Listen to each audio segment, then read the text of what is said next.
Namaste and hello. This is your Sanskrit instructor welcoming you back into lesson number 189.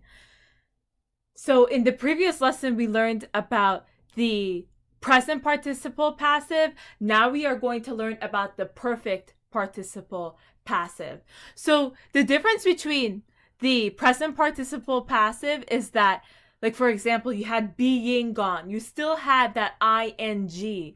But now when you're talking about perfect participle passive, you're not talking about ing anymore. You're talking about translations that end with ed in English.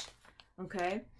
So you're talking about examples like abandoned, released, satisfied with an ed, nourished with an ed, seized with an ed, led with an ed. Okay?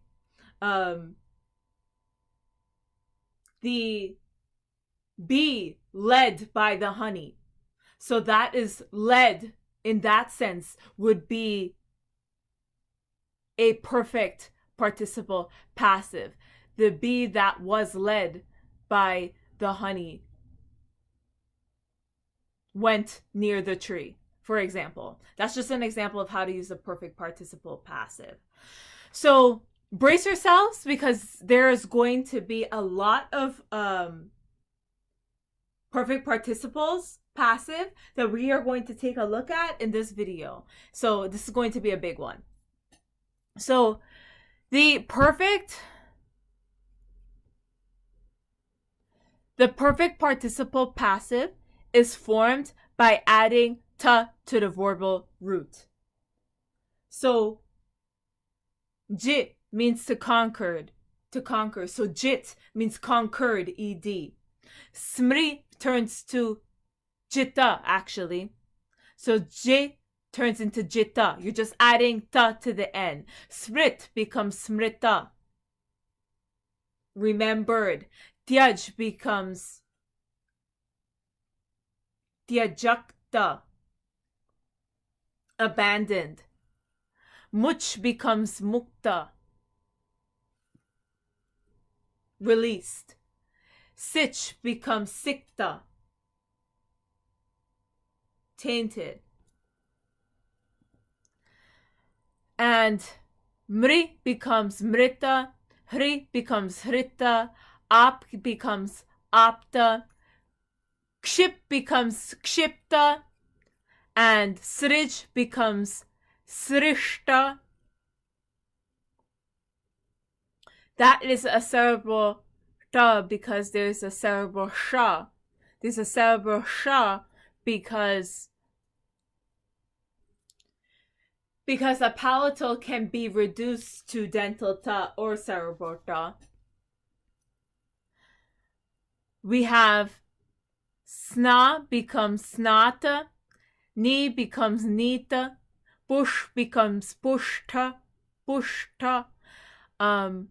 us becomes asta, dish becomes dishta. Shra becomes shrutta, and chip becomes chitta, deep becomes deepta, tush becomes tushta, and stu becomes stutta.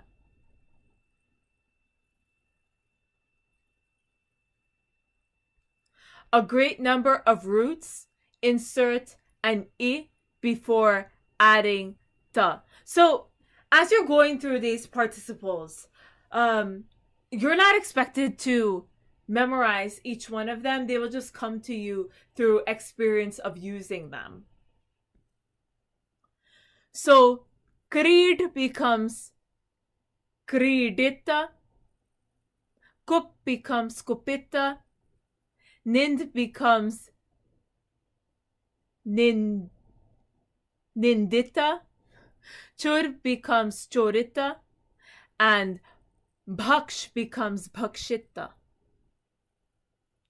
Jeev becomes jivita, save becomes sevita,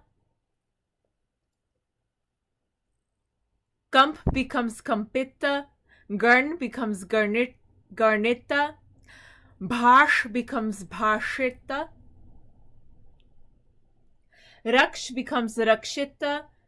Siksh becomes Shiksh becomes Shikshish. Shikshishta. Pat becomes Patita. Chal becomes Chalita. Rud becomes Rudita. Lik becomes Likhita.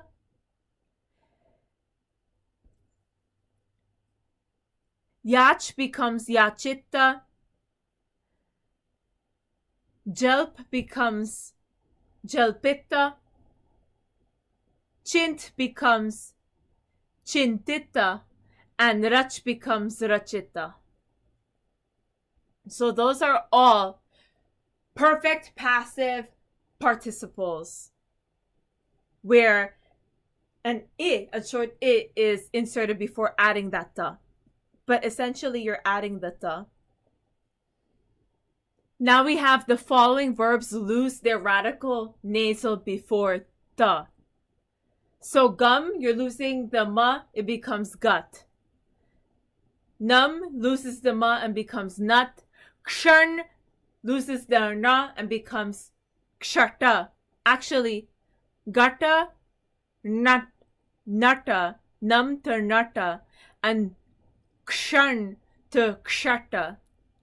Man to mata, yum to yata, ram to rata, losing the ma, tan losing the na to tata, and han to hata. Then the following verbs lengthen their radical vowel. So kram becomes kranta, and dam becomes danta. Sham becomes kshanta. Klam becomes klanta. Sham becomes shanta. And shram becomes shranta.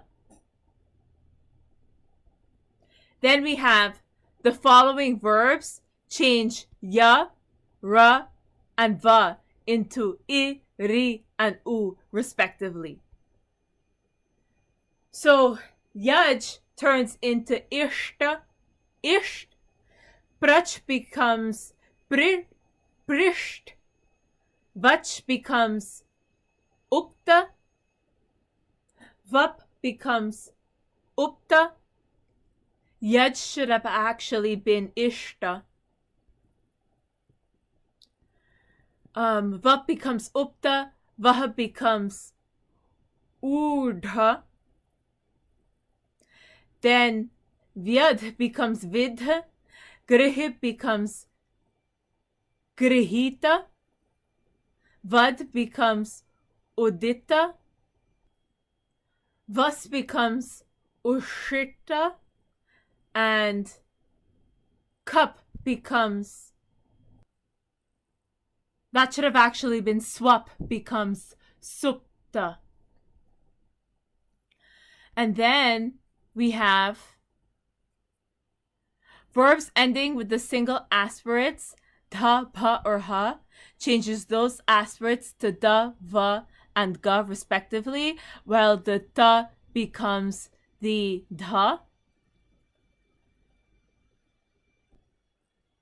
All of these perfect passive participles that we learned so far is declined like kupa in the masculine and is declined like vanam in the neuter. The neuter is declined like vanam and the masculine is declined like kupa. The feminine will be discussed later.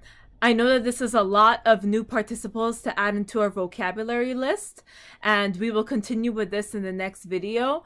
And with this is your Sanskrit instructor signing off with a namaste, and stay tuned for the next video, the continuation.